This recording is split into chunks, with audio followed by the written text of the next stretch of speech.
Hello, I'm Sue Evans. I've been at Goodwin House, Alexandria for 2.5 years. On 9/11, I was in Halifax, Nova Scotia. I was on a cruise with a friend, and we were out on a tour of the community in the area, and we happened to have been taken to the graveyard that had been established for the tragedy of the Titanic and the people they were able to bring up from the ship and other things. They had created a actual cemetery there. One of the women that was there got a phone call, and she said, "No, I'm not in New York. We're on a tour. Talk to you later. Hang up." And soon later the phone rang again, and she said, "No, I'm not in New York. Let's talk later." And she hung up. And we got back to the bus, and the bus driver had heard about the attack of the planes on the towers in New York. And that was the first time. And of course, there was much talking and carrying on among the people and things that were going on. And we went to, he told us that he was going to be probably leaving shortly to go down to be part of a group that would be helping with the recovery of everything that was going on. We got back on the ship, and the security on the ship was immediately changed. Now it's become, I think it's established the security, close to the security now. I was a little concerned because I hadn't come with my passport. They didn't tell me I needed my passport, and we had been out of the country, but they told me I was all right.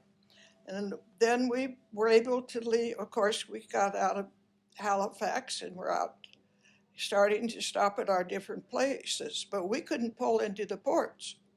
We had to stop and be ferried in, and they had one of the little ships that they used for rescue and all that kind of thing. They had that continually circling our ship every time we stopped. And as we went along, we were getting more of the story, and they were trying to provide us. And the ship actually provided us with telephones that we could call. Now, all of my family, except my brother, was in Washington, D.C., and they all worked downtown. And the very first news that came out with the Pentagon was that it had gone and hit the State Department. That was some of the words that had come. That was the rumors that were out at that time. So I didn't want to call my family because they could have been closely involved. That was here in Washington. So I was able to call my brother, and he said, "No, everybody's fine. I've talked to them all. They're all good." In fact, I even had one of my nieces in New York, but she was far away from the towers. Anyway, he said, it's gotten real eerie here.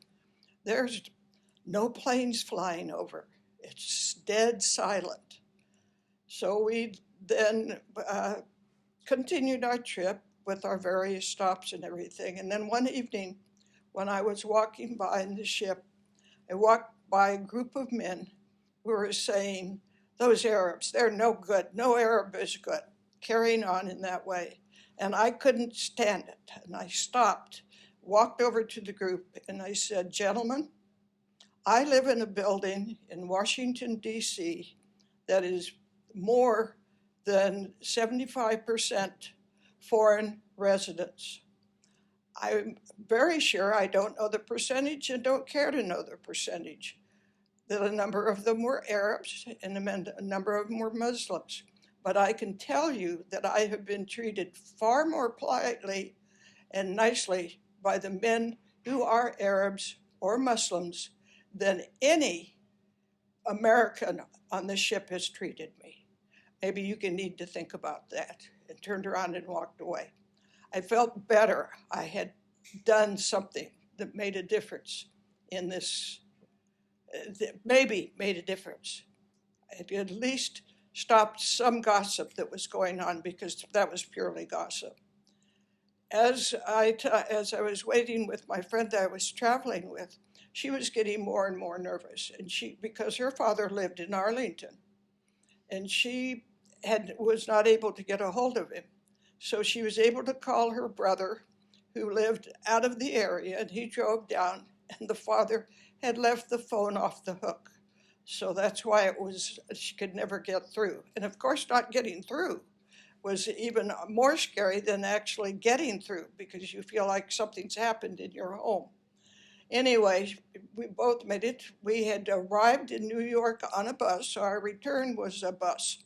Well, it turned out that everybody's return from the ship was on buses, or if they could arrange it, there weren't many trains either, because there was no airplane in the sky at that time. So we were going to go, they finally found a place to stop. They could stop this, and it was in Boston. And Logan Airport was closed. It was the wildest thing I'd ever seen. But we were able to finally get into the port, but the reason we were delayed was that the QE2 had had a bomb threat, and they couldn't leave port until the ship had been carefully looked at, and then they could leave port and we could come in and land. And we were bused back down. They were stopping at different points, letting people off of this bus. But we rode right down the highway and looked over and still saw the smoke from the Twin Towers as we came down. As we got down into Washington, they did stop at the railroad station, the Union Station in Washington, to let us off. And by then, I wasn't aware of the smoke or anything, but I was sure beginning to pick up the vibes of the concern of people in Washington, D.C., and possibly a little different feeling of the area. But it's one of the different kinds of things I've ever done. And I've done a number of unusual things, but this one was a little different. So anyway, 9/11 has always been on my mind. And I think now that we're experiencing a different kind of 9/11, but not people attacking us, but people coming in and talking, beginning to open conversation, or at least begin to march and try to unify the different races and things here. Nobody was affected. Two of them worked at Kennedy's, three of them worked at the Kennedy Center. And actually the other relative worked at in Columbia University. So she was up there. So the five of my relatives, three here, two were in New York. They were at the Kennedy Center. They may have just stayed. I don't know. We didn't get into that because at that time there wasn't a lot of conversation going on about them. There was a conversation about what had been damaged, how the repair, what's going on, that kind of thing. They didn't talk about themselves. A lot of people didn't talk about what was happening to them at that time.